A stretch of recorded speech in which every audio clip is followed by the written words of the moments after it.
أعوذ بالله من الشيطان الرجيم. لولا ينهاهم الربانيون والأحبار عن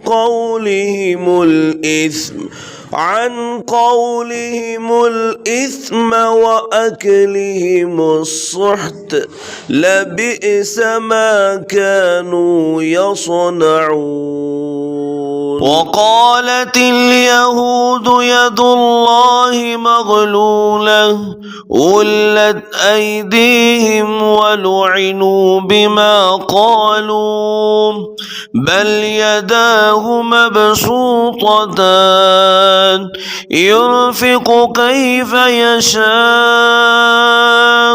وليزيدن كثيرا منهم ما أنزل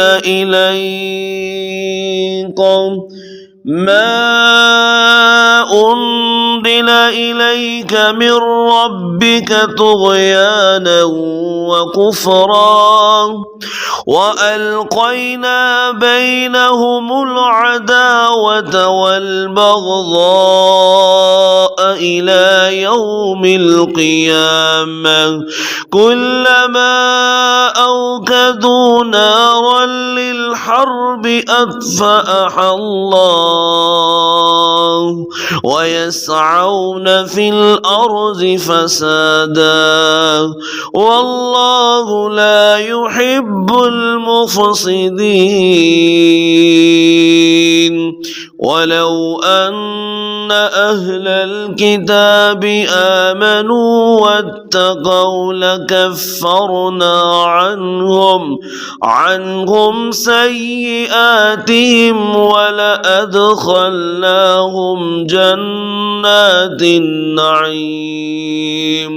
ولو أنهم أقاموا التوراة والإنجيل وما أنزل إليهم من ربهم لأكلوا من فوقهم ومن تحت أرجلهم منهم أمة مقتصدة وكثير منهم ساء ما يعملون.